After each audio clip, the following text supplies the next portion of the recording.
पुनर्जन्म। ये शब्द सुनते ही मन में कई प्रश्न उठते हैं। क्या सच में मृत्यु के बाद जीवन समाप्त नहीं होता? क्या आत्मा फिर किसी नए शरीर में जन्म लेती है? हिंदू धर्म के प्राचीन ग्रंथ गरुड़ पुराण में इस विषय के बारे में विस्तार से बताया गया है। इस ग्रंथ के अनुसार मृत्यु अंत नहीं है, बल्कि आत्मा की एक लंबी यात्रा का केवल एक चरण है। गरुड़ पुराण के अनुसार आत्मा अमर होती है। शरीर नश्वर है, लेकिन आत्मा कभी नष्ट नहीं होती। जब एक शरीर अपना काम पूरा कर लेता है, तब आत्मा उसे छोड़कर आगे की यात्रा पर निकल जाती है। लेकिन प्रश्न ये है कि आत्मा फिर नया जन्म कैसे लेती है?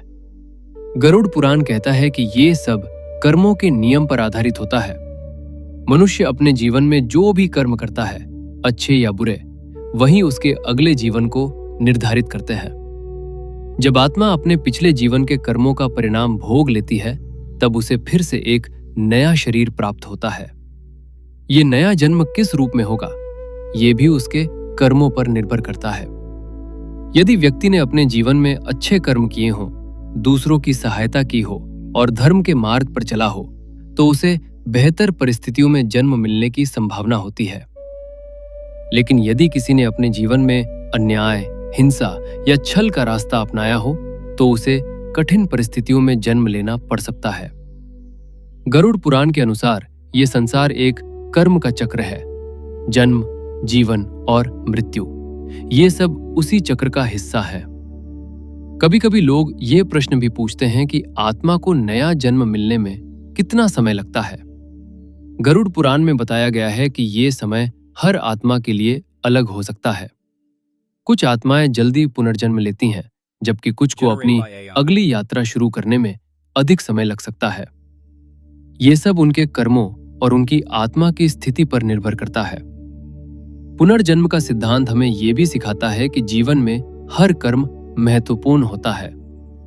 हम जो भी करते हैं, उसका प्रभाव केवल इस जीवन तक सीमित नहीं रहता, वो हमारे भविष्य को भी प्रभावित करता है।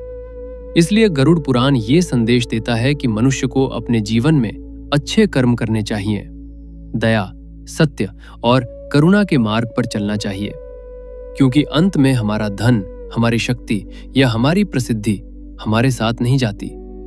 हमारे साथ केवल हमारे कर्म जाते हैं, और वही कर्म ये तय करते हैं कि हमारी आत्मा की अगली यात्रा कैसी होगी।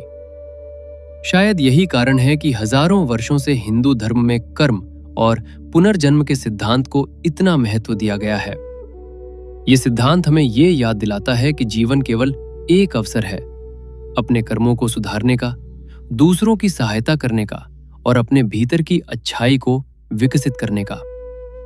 और जब हम इस सत्य को समझ लेते हैं, तब जीवन को देखने का हमारा दृष्टिकोण बदलने लगता है, क्योंकि तब हमें ये एहसास होता है कि हर छोटा सा कर्म भी महत्वपूर्ण है। और शायद यही वो गहरा संदेश है जो गरुड़ पुराण हमें देना चाहता है, कि आत्मा की यात्रा कभी समाप्त नहीं होती, वो केवल एक शरीर से दूसरे शरीर की ओर बढ़ती रहती है। और यही है पुनर्जन्म का रहस्य।